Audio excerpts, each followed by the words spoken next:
problems and fish out the key points that are essential in whatever topic that we're talking about today. My aim is to guide the speaker and ask the questions that are relevant, that will be useful to all of us.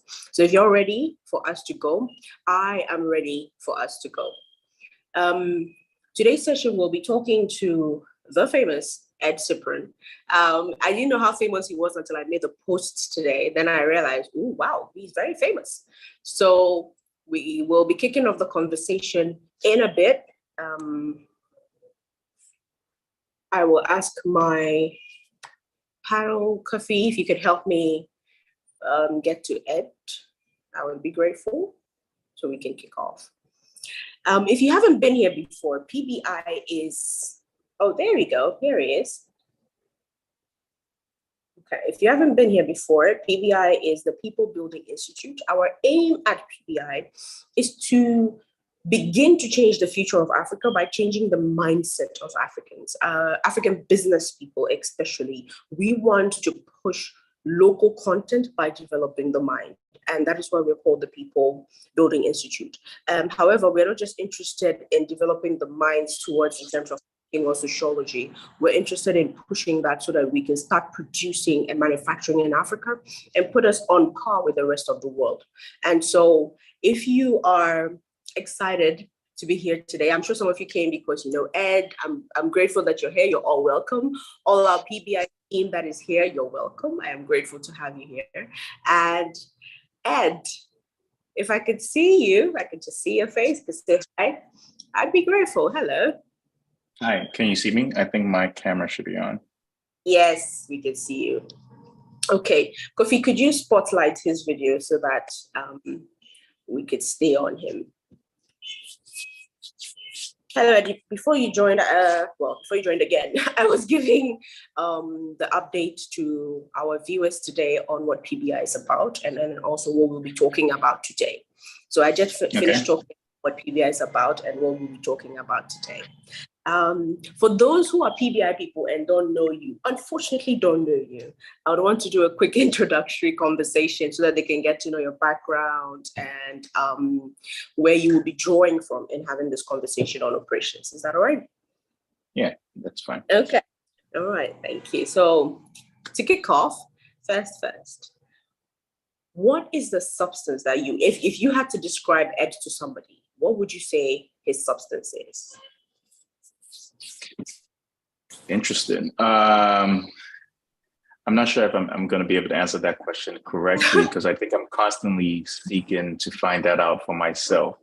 But today, I think my substance is really in terms of trying to leave an impact. And the way I'm looking to do that is by maximizing my time and more or less trying to figure out ways to provide efficient workflows in anything I touch. I don't know if that kind of answers the question you're looking for, but it's something that is continuously evolving for me. So I'm still figuring out myself. That is a very good answer. I've heard a couple of people that have been able to answer the question that way. So in terms of the thing that gets you excited, if you have to say, I'm talking about business, right? I'm talking about just... Yeah. Okay, we get it. Okay, what would you say gets you excited now in the business world? Money leaving people's pockets into my pocket. I'm just playing. Honestly, what gets me excited is the ability to create. Like I said, I'm driven by finding better ways to do things. And right now I'm driven by better ways to do things here on the African continent, but also as an extension of African businesses to the rest of the world. How can we do things better? Not necessarily compete, but how can we do things better? If we do things better than whoever our competitors are, that's great. At this point in time, it's all about getting where we are right now to a better level. And then when I say we, I mean businesses in the African continent, how we do things and how we achieve our objectives and goals. That fits right into our conversation today. So people, you understand why he's the one we're talking to today about operations, because he is interested in how we do things and how to do them better so we can compete on, I believe, the global scale. Let me start from the top, punching high. What is the problem with operations in Africa in general?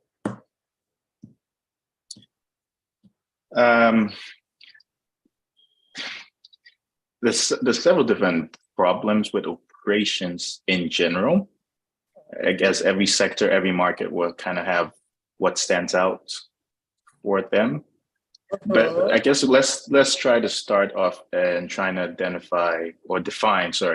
define what operations really does for a business at the end of the day, right? That'd be great. So yeah. the whole objective of operation is really to kind of like you put in raw materials, you put in income or cash flow, and you're supposed to be able to generate something for your customers. You have an outcome of it. And the operations is the process how you get from what you're putting in all the way to the customer satisfaction. And so it's everything in between that involves efficiencies of it, quality of it, and deliverables in general. So when you say what's wrong with operations, the question that should sit at the back of your head to kind of like answer that question is, what do we feel about the services and the products that we are delivering from our businesses, at least in the context and the perspective I'm thinking about in Africa? How do we feel about those products and businesses, those products and the services that we're delivering from them? And that would kind of start to answer the question about what's wrong with operations in Africa.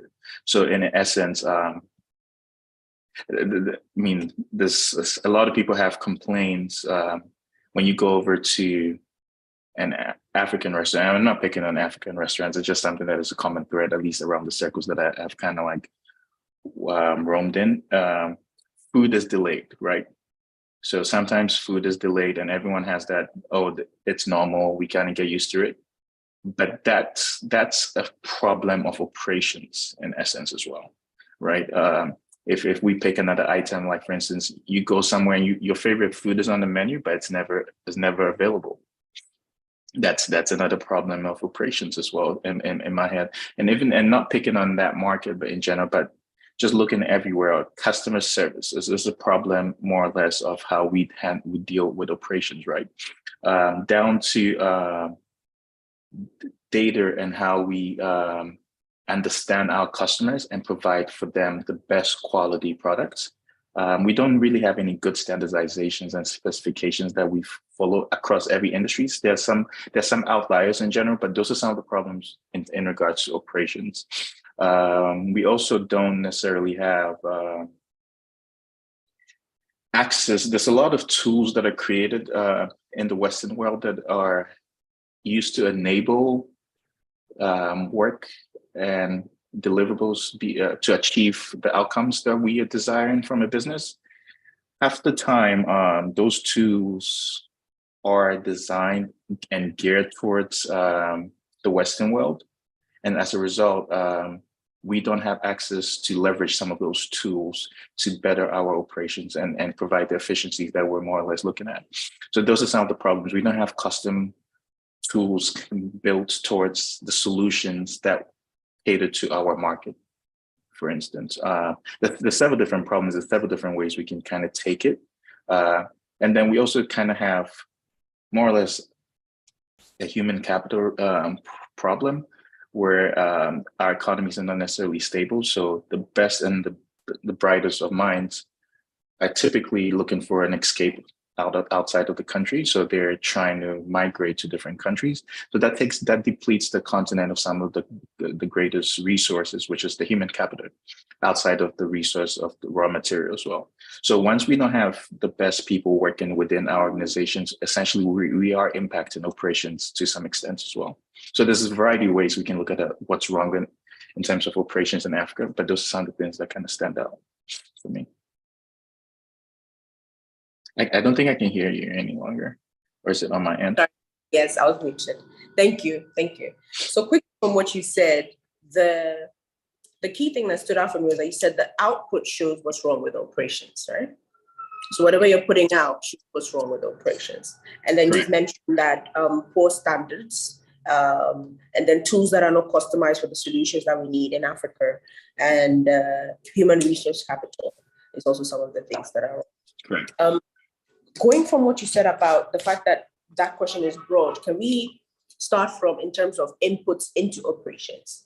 When you look at the way some of the operations that you've looked at across the country or the continent, the ones that are working well, what are the good things they're doing in terms of the inputs they have put into their operation systems for them to stand out to you that they are working well?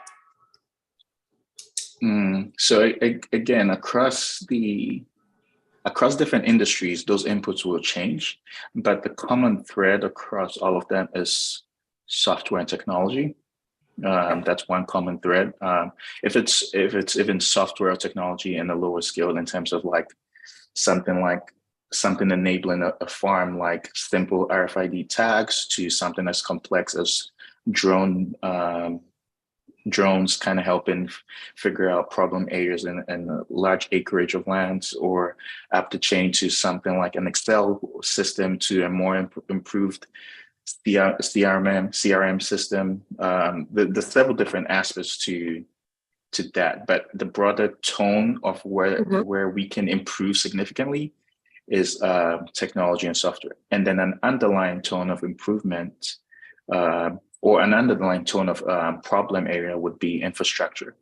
There isn't a good infrastructure in general in Africa that is geared towards like road network, logistics, or we can have all the best solutions towards software-enabled economy, but if we don't have the right telecom infrastructure, it really serves us no good, right? So the infrastructure as well, it seems to be lacking.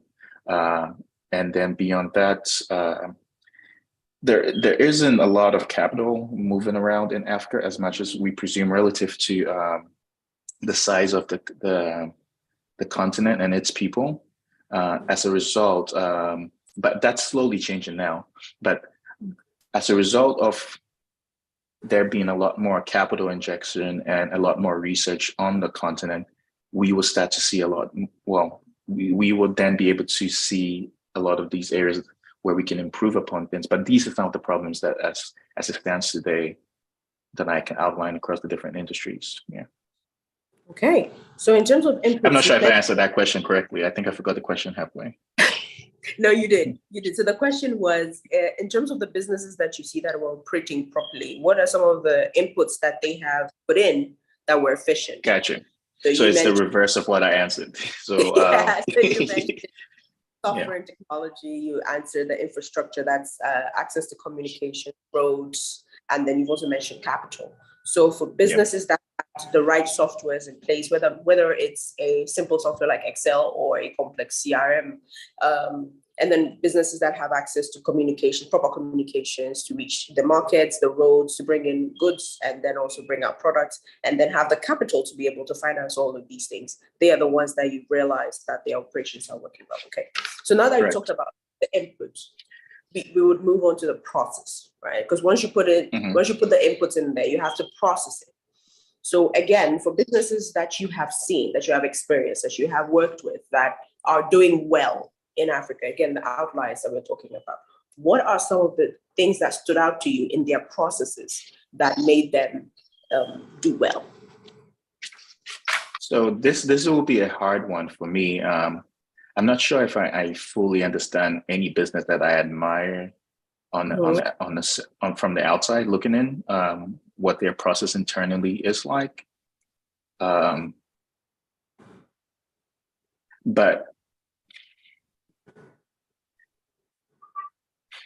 this is a difficult one for me to answer. And the question is first identifying which businesses do we feel are doing well and managing their operations fairly well. Usually, and are we talking about African firms or yes, any business just operating? Okay. Because that, yeah. So, but you don't have to name them. Just if you look through your experience with them. So looking through them, some of the things that I think stand out is kind of one of the major problems that I kind of pointed out earlier is the transfer of the human capital outside of the continent. If those resources have been able to tap into some of that human capital that still remains here, and those are some of the brightest and the brilliant ones, or they've been able to leverage some other human capital from outside the continent, that kind of helps them put structures in place and procedures and policies in place and different standardizations and checks and balances that kind of helps catch problems at an early stage of the process, right? And I think that's probably it. So at the end of the day, the human capital is what really drives more of like an organization really being an outlier, because once you have the best minds in your firm, they will channel the processes that will help your organization function a little more efficiently. They will channel the resources like capital that is necessary, the very little that is available on the continent or beyond the continent. I've seen organizations successfully be able to retrieve large sums of capital, especially going on in the Nigerian market right now from the Western world. So there isn't too much of a barrier, right? There is a barrier overall, but there's people that are able to tap into some of that. And then just leveraging our education system as well. Typically, there's a case study where the students that are being produced out from some universities, and those students typically, when they go into the working force, tend to find to yield better performances, better results based on the nature in which they were taught or to think and to kind of like solution for problems. So those businesses that are leveraging a better outcome are literally leveraging the best and the brightest of individuals, and realizing that the human resource at the end of the day is the most valuable piece to kind of like bring everything together. You heard it here, the human resource. Okay. Thank you very much, Ed. Thank you. Again, just to recap, just in case you just joined, I have asked him about the processes in some of the businesses that he's had the experience with that stood out for him in terms of good processes that stood out for him. He's mentioned that human capital is the number one. The human capital is the number one. He also mentioned during his presentation that structures, business structures, procedures and processes, and then standards for monitoring were also part of the things that those businesses did that made them stand out to him. Okay, so as usual, now that we've gone through input and process, we're going to go to the output. You already mentioned the output when you talked about the restaurants, but now I'm going to talk about the businesses that are doing well, in your experience, that are doing well. What are some of the things that stand out when you experience their output, whether it's a service or a product? What are some of the things that stand out to you when you experience their service? Knowing who your customers are. And I think really at the end of the day, knowing who your customers are and kind of meeting their expectations and it's not only meeting their expectations, it's also knowing who your customers are and finding the right balance between what to push on for your customers versus just trying different experimentations altogether. So for instance, if your customers are in general the working class, and you know the means through which they consume their information, and then you're able to leverage that channel or that medium, then you see those businesses thriving a little better. So it's essentially, my argument is not every business necessarily needs to utilize, for instance, the social media marketing in the same way where they're trying to sell. Sometimes it might be a social impact, depending on the nature in which they do business and who their customer is and where they're present. But businesses that provide an outcome have a good relationship with their customers, where they understand what the customer needs, and they're fine-tuning towards that need over time. And they're targeting the right customers as it goes along. The other aspect of what makes for a good outcome is also in the lines of what I already spoke about internally. If your process was well defined and your standardization is well defined, it kind of really reflects in the products you put out there. The quality is seen in it. I mean, there are different jokes across different industries, and I'm not going to go into the jokes, but really, you can clearly tell someone's professionalism by the time it takes them, the effort they took into getting you the work you needed, and how they presented that as well. So I think that speaks through the entire operations and process flow again that we were talking about. So really, the outcome is really still defined by what you put in and how you manage that middle layer. Thank you very much. Knowing so you said something about knowing the customers and then using that knowledge of the customers to add on maybe new products or new services to them. Could you expand on that a little bit? So, so I have, I'll try to give an example. For instance, I have one entity that has, and all my entities typically like to collect data on their customers in various ways. And we do a lot of anonymous reviews to kind of like understand what the customer feels, right? So there is an entity where they have good feedback overall on customer satisfaction, but they have relatively not poor feedback, but not as good feedback on the layer of delivery, right? But we don't control the delivery, but we still have feedback that our product in the process of delivery is not necessarily a good experience. So at least we have that context. And as we figure out the best way to move around that context, it changes the outcome in terms of the satisfaction of a customer towards our product. As much as we're not in the delivery business, it kind of impacts our product and how our customer feels about that whole experience, right? So the operations of trying to figure out what we do there and what we change and how we mitigate that or how we transfer risk, etc. Once we're able to fine tune that, it kind of is a win towards operations as well. Data. Yeah. So yeah. Data. The last conversation we had with the expert conversation, we spoke to a customer experience manager and consultant who mentioned something as simple as knowing that a customer closes at 5 p.m.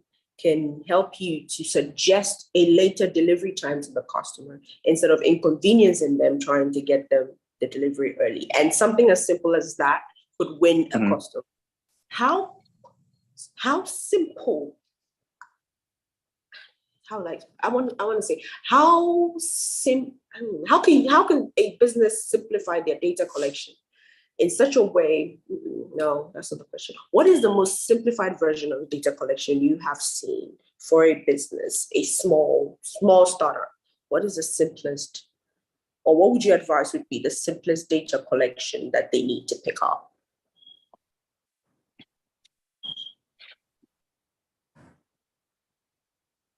I guess a rating data collection would kind of be the simplest. If you can quickly get on a scale of 1 to 5 how you feel about our services, it gives you an average idea of where people stand with what you're delivering to them. Even if you cannot get anything, you can start playing with that service or product and try to figure out if that rating is changing. If at the bare minimum you can't get anything, is how do you feel about my product? And even if they're not going to give you any extra comments, that's at least good enough to let you know if there's a general problem. And you can start kind of like digging on what can I switch for this customer to see what it is. So that's kind of like an added value. Like this example you cited with knowing that the customer even closes at 5 kind of helps with that.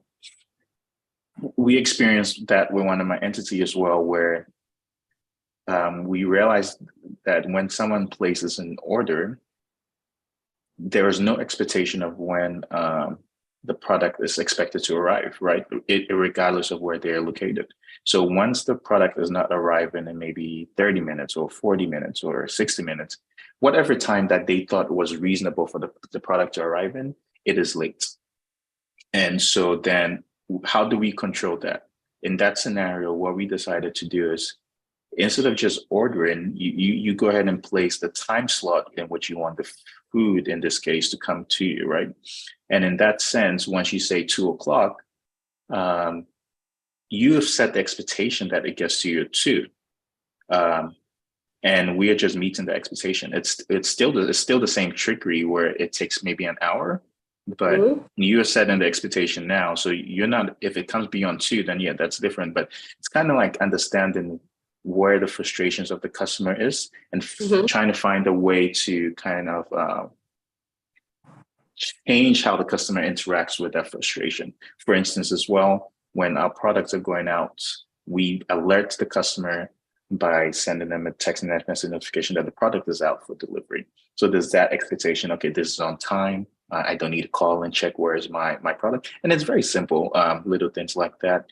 But when there's no communication, especially when dealing with a customer in terms of the customer satisfaction experience, that leads to the customer drawing their own conclusions. And that's where the problem is. You kind of have to set the expectation early on with the customer. In our case, we set the expectation by allowing the customer to select the time for delivery. And then we just have to meet the expectation. So obviously we've built in systems in place to make sure that whatever time is selected, we are able to meet that. But yeah. So again, great answer, especially when you mentioned you setting an expectation is important, because it is critical. If there's no expectation, I can rate you on whatever I want to rate you on. And so that is really critical for us here in the output. I'm going to go back to input because you mentioned something earlier in our conversation about supply chain when we spoke earlier. I know that you're in real estate also. And I have heard that it's one of the most complicated supply chains because of the different elements involved in building one house. In terms of that, what are some of the bottlenecks that you have in laying out a proper supply chain for real estate? So the biggest bottleneck in real estate in I wouldn't say Africa. Let me narrow it down to the regions in which we work in. So let's say the biggest bottleneck in terms of the supply chain in Ghana for real estate will be capital injection. So typically contracts are signed and contracts have an expectation of deliverable by a certain time period with an expectation of a certain net amount of cash to mobilize at different points of time. That is never usually the case. So that's one of the biggest challenges with real estate. And as a result of that, that makes it more difficult to track the progress as expected, for one. The second complexity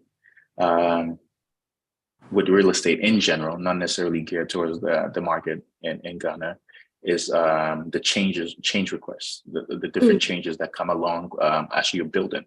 So your expectation of what you had started with changes often, and that's kind of like a part of the job. But when we're talking about managing supply, that's something that kind of impacts that a lot. So if you're building a fairly large structure and you had to kind of like pre-order a bunch of like iron rods, for instance, and you had certain specifications and those change, there's a loss there, there's a cost there. I mean, there's different things along those elements that you need to think about as well. And also, again, more closer to our locale and how things are done locally, there isn't a reliability of suppliers. And that causes an issue with an expectation of maybe you're getting something done today and it maybe takes a whole week just because the suppliers or subcontractors are not necessarily always reliable. So I mean, and I don't think you're looking for the solutions. I guess you're just asking for some of the problems, right? So those are some of the things I can think of off the back of like some of the issues in terms of managing supply chain within Africa, for instance, or in Ghana specifically, if I'll narrow it down a little more. Okay. So whilst you were talking, I was making sort of a map of the conversation we've had so far, and going from the in terms of outputs, one of the key things that you mentioned is that you set expectations. And when you gave the example of your business, is that you allow the customer to select the time. And then now you work backwards to put your process in such a way that you're able to meet that request. There's a caveat to that. Sure. We let the customer select the time, Yes. but it's under the notion. For instance, if what time is it now? It's 7:30. Yeah. If you came into the platform right now to order something, the earliest time you can select would be, say, quote unquote, 8:30. We're not allowing you to select 8 o'clock because we cannot deliver anything in 30 minutes. So there's a caveat to that. We allow you to select time, but we've kind of already baked in when we can do work by, so that it's kind of like blends and blurs the line of we delivered on time versus, Okay. So you allow the customer, so you set the expectation in the way that you can deliver. Yes. But we allow the customer to feel like they're the ones setting the expectation. Setting the expectation. And then your processes now have to match up to meeting that expectation that you've allowed them to select. Correct. And then now your inputs have to be able to support the processes that you've put in place to be able to meet that output. Correct. And then with the inputs, you've mentioned that the problems usually, you use the real estate example, but with the inputs, you've mentioned that the problems are usually the capital and the suppliers. In that specific market.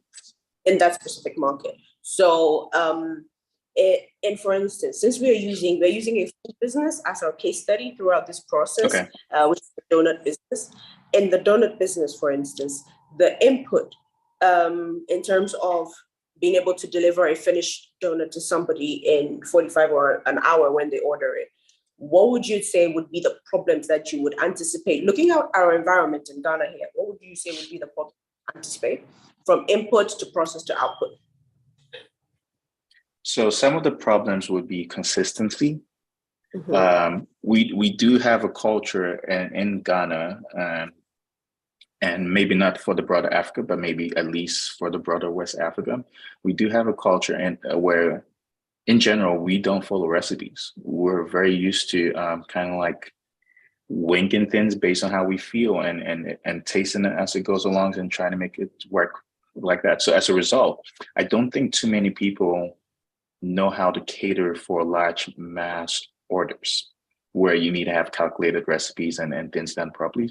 So this is just a general statement. Obviously, people that go into that have a little better understanding, but you still find that there's a little bit of inconsistency in terms of the end results, and that's by virtue of not having a well-documented recipe that can be repeated over and over again.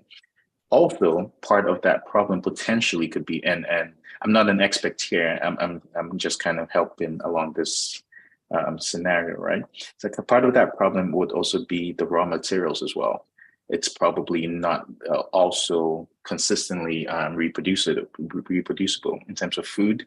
It's not like we have a lot of homegrown stuff, and if you're buying stuff from the market, you're not going to necessarily get the same consistency over and over again in terms of weight, quantity. So that also kind of impacts what goes down your both rule-making process. There's also the idea of a lot of things are also imported into the country. So there's probably also the factor of cost fluctuations into the ingredients, and that kind of provides a big bother, a big headache in terms of a business that is leveraging cash flow to continuously stay alive because they need to turn around and buy more ingredients and generate a little more revenue.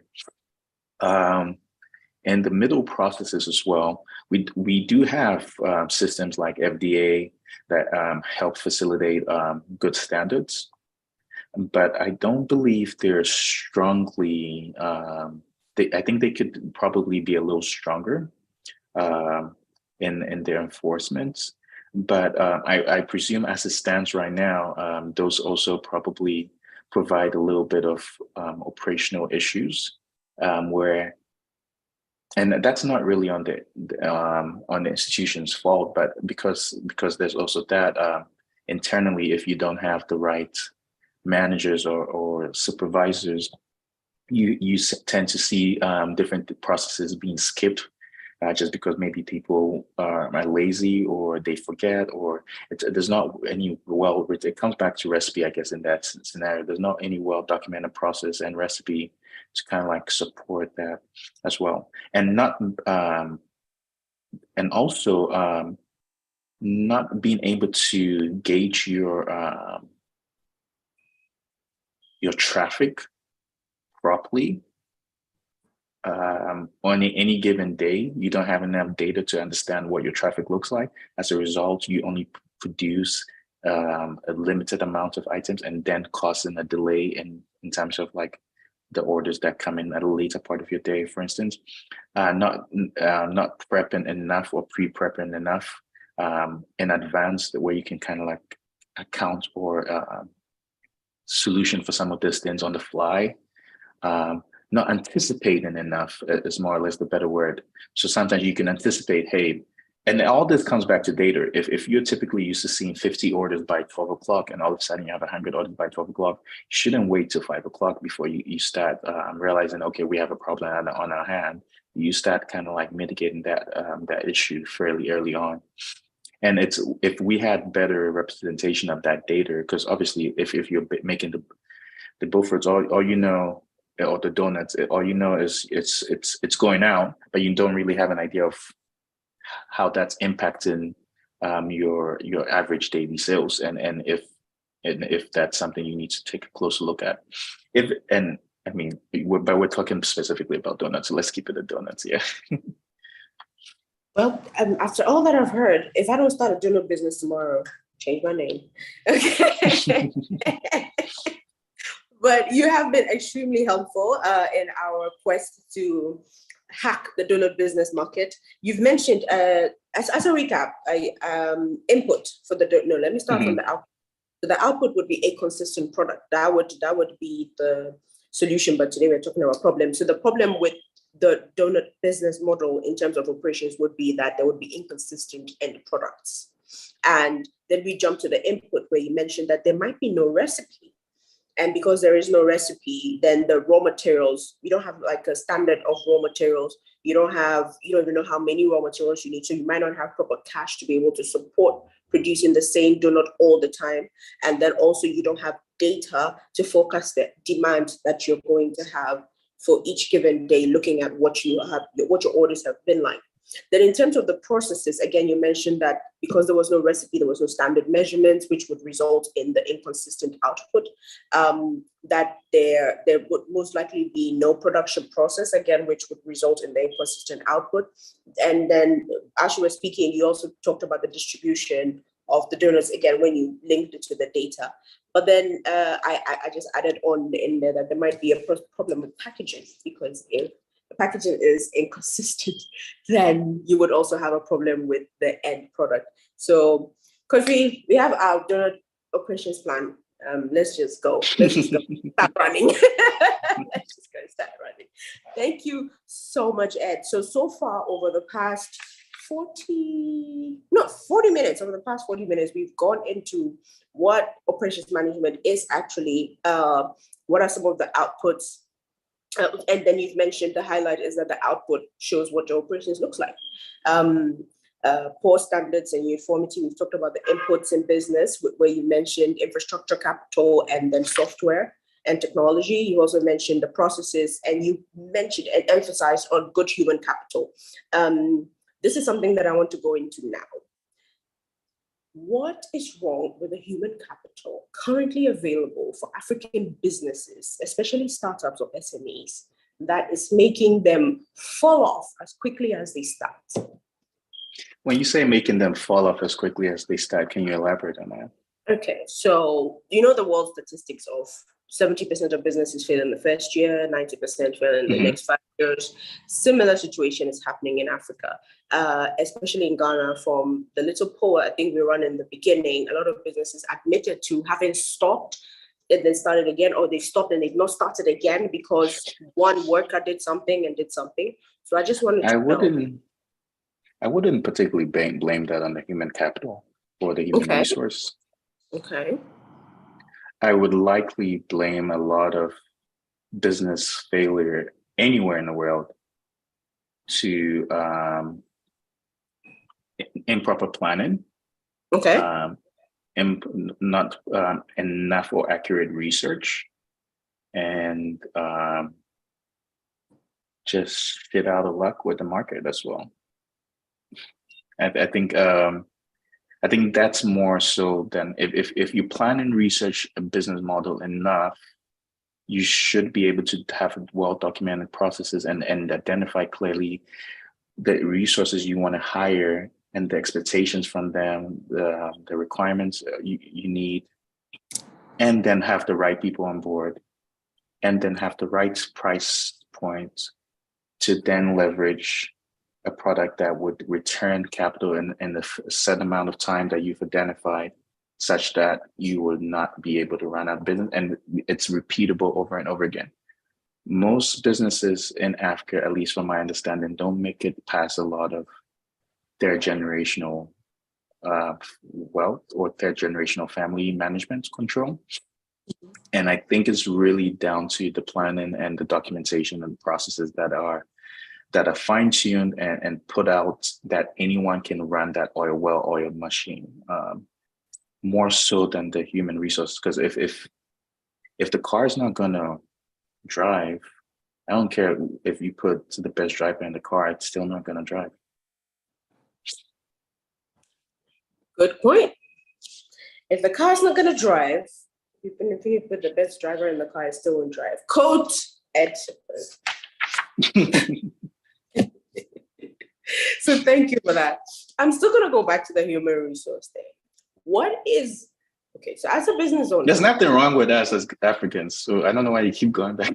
I'm going to go back to that because you did mention good human capital. And sometimes it can be a mismatch between the business and the person, right? Yes. But who's that on? That's on the business owner. And the business owners are the ones we're talking. So that's why I want to really go back there for them to understand what's possible and what's not good. When it comes back to good human capital, what would you say is the best way for an entrepreneur, a business owner, a business manager to select? What should they be looking out for when they are setting out their human capital strategy? I don't think I have the right answer for this question. In my experience, there is no one size fit all. Okay. The way I go about it is I look for, in general, a certain core underlying someone that is willing to learn and capable of learning at some expedited rate, and then someone that is willing to challenge the way they've been taught to think about work, where they can challenge the status quo, and not necessarily just wait for the tasks to just be poured down and for them to just check off those lists. I'm looking for someone that looks at some of those elements. I've seen businesses that also are well established, and it also depends on where you are as a business. When if you're starting off as a startup, the kind of human capital you need is people that are pretty much generalists, right? That can touch anything and everything at any given time and kind of like work a little more than 8 hours a day and put in their all and help achieve the dream beyond the first couple of years, right? And slowly you move to people that are specialized, that have really gone to school and studied the specific space and can help you kind of like streamline and provide efficiencies in their sectors in the business down the line. But, and I skip a little steps in between that, but my point is when you start looking for people that are really specialized, then you're really looking for people that can speak to what they know and can really implement the changes that you're expecting right off the bat, without you having to kind of like handhold them. The willingness to learn new things is not as critical always in those roles. It's just more important that they understand what to do with the information they have in those roles. I guess it really depends from my perspective of where the business is at and what they're dealing with. But for the most part, I favor someone's willingness to learn, and someone's quickness to learn, and then most importantly, their ability. Because in Africa, or I hate saying Africa because I haven't traveled enough to Africa to kind of like generalize a statement for us. But in Ghana, we are not trained to think too much outside of the box. We're trained to kind of like follow the status quo, and so as a result, it's very difficult for some people to kind of like come out of that. And I'm still trying to figure out the ways to kind of like leverage and trim those people out of that. Because once I do, I have access to a larger talent pool. But initially, without having that on my side, I'm looking for people that immediately show signs that they can think outside of the box. And you said you were not in a position to answer the question. You have completely annihilated the question. Thank you so much. Thank you. Things to pick up on the human resource that he mentioned was the fact that when you're a startup, you need more of a generalist, somebody that can touch everything. And then as you grow, you need to move into the specialist in your area. But with a specialist, what you need to give them is that they need to understand what the business needs their unique skills for. Apart from that, when you're looking to hire, when Ed is looking to hire, he considers or prioritizes somebody who's willing to learn, quick to learn, willing to think, and then willing to challenge what has been given to them. Thank you. That is a very good answer, sir. Thank you very much. So it's now 7:47. We have gone through the three stages, well, the three general stages of business process management, which is the inputs, the output, the process, and then the input. And then we reached back to go to supply chain for the input, and then we reached forward to go to customer satisfaction for the output. And in terms of processes, we did mention about the procedures and policies and the standards. Ed also mentioned about government agencies. He mentioned the FDA. So that is one of the things that can affect your processes, which is the standards that the country that you operate in or the legislation requires. So Ed, thank you so much. We have a question. And I'm going to read that from Richmond Doku. He says, should we venture into a business where there seems to be less or no data about demand, supply, transport, traffic, etc., especially as seen in Ghana? Can you say that last part again? Should we venture into a business where there's less data about what? Demand, supply, transport, traffic, especially as seen in Ghana. So the misconception is that data has to always be available to you. What really, in essence, data is, doesn't mean it's some magical piece of information that is put out there for you. Where there is no data, you do the research and provide the data, more or less. Richmond, you have your answer. Very short, very simple. Where there's no data, find it. Available. Okay, if you have any more questions, please drop them in the box and he will do justice to that question. In the meantime, Richmond is laughing. Yes, I think he's got his answer now. In the meantime, I did have some question from Instagram. Somebody wanted to know about you and your experience in business. I said I'd leave that to you.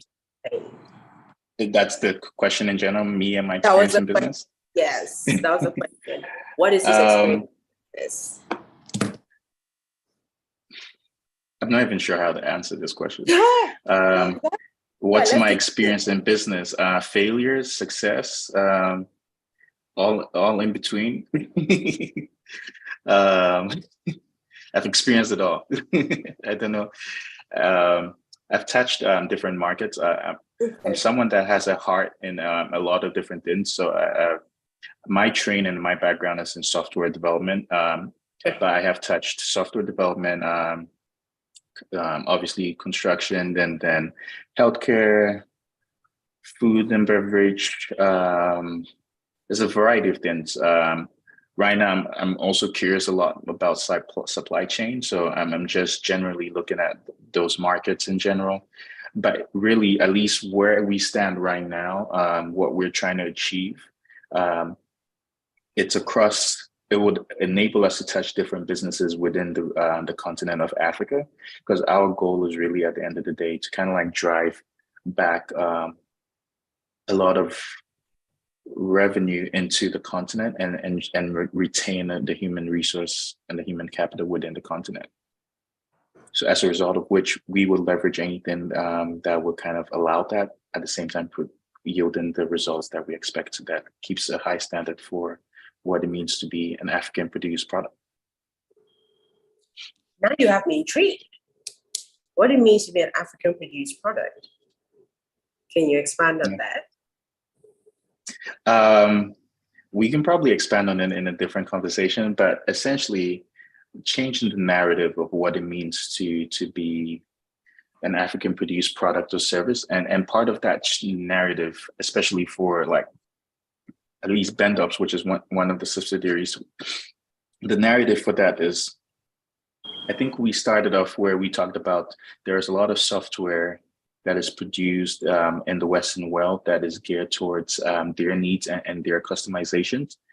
So it doesn't really solve for all of the problems we have on our continent, for instance. For instance, how if we wanted to use a payroll system or we wanted to use an accounting software or anything, it probably is accounting for everything in dollars, right?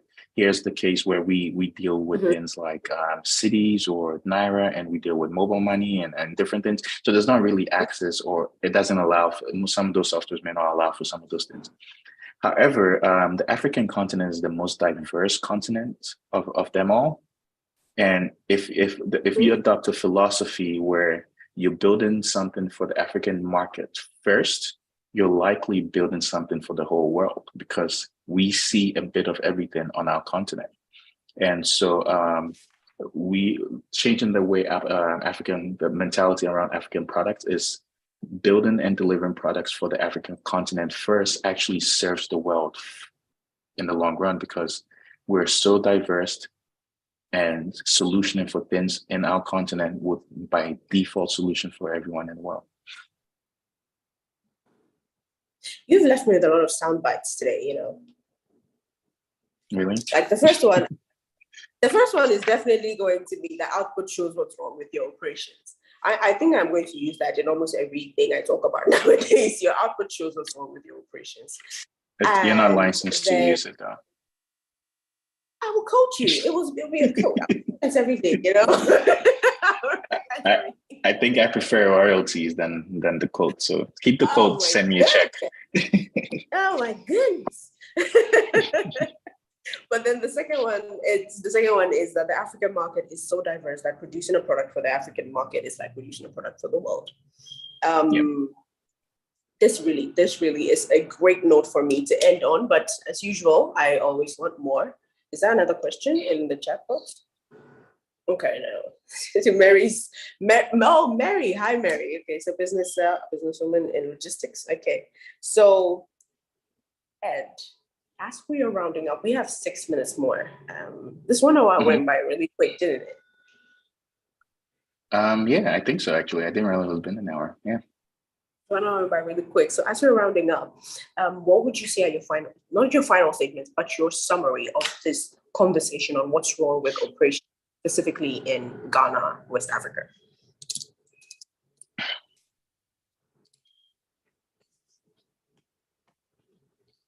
There's not enough focus on process and documentation. Documentation of procedures, SOPs, and everything. There's not enough focus on those things.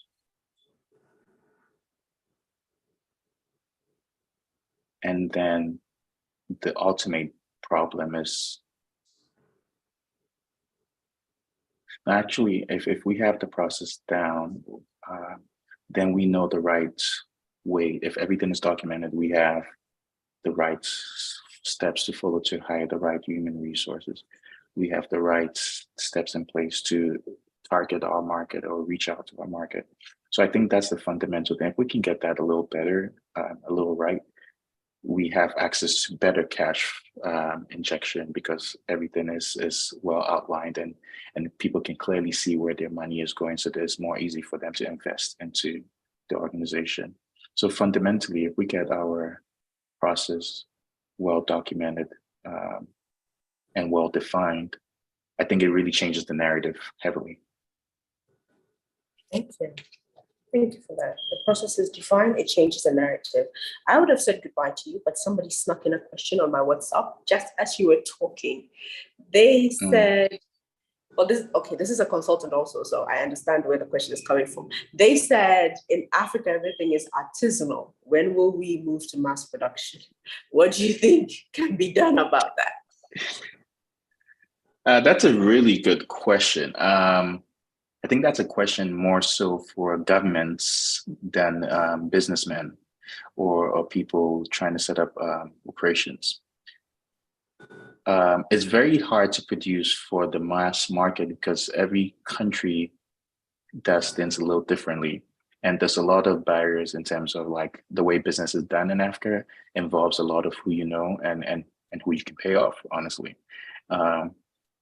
As a result of that, even the bigger giants that have conglomerates still struggle a little bit to kind of like provide a one-stop solution for the entire market. I'll give, for example, mobile money. We leverage mobile money across different countries, but it's not one mass product. We can't easily send from a Ghanaian mobile money network to a East African mobile money network. It's not a mass market. They have to tailor custom solutions for each market. So the governments really control that. The more they can be aligned, the easier it makes it to kind of like produce a one-stop solution across the continent. Thank you. Thank you. I'm sure they heard that. Again, it's been amazing. The recap, I have 4 pages of notes from this conversation. Send it to me. Okay, I need the notes as well. I'll send it, no problem. Thank you so much for the conversation. I appreciate the conversation, and I look forward to the solutions conversation next week because I know that's the strong point and that's the focus of your business. So next week we'll have the conversation on the solutions to all these problems that we have listed here. If you're a business owner, you're a business manager, and you're listening to us, or you're an entrepreneur starting up and you're listening to us, make sure you join us next week because going through the problems with inputs, the problems with processes, and the problems with outputs, finding solutions for that would be vital for your business and your management of the business that you're managing going forward. So this is PBI. We're very, very interested in growing the African continent by changing the mindset of the people. And we will keep doing that by having these conversations and making them available to you. If we can spark the mind of one person, that is enough for us to start making a change in Africa. So thank you for joining me. I've been Elinam. I've been talking to Ed Cyprian of so many businesses. I can't mention all of them. So I'll just leave it as Ed Cyprian. Thank you for the time, Ed. I really appreciate it. All right, thank you. Thank you for having me. Thank you so much. All right. Okay, guys, have a great evening. Goodbye. Thank you. Goodbye. Goodbye.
I'm waiting for everyone to leave. I don't want to leave you as the host.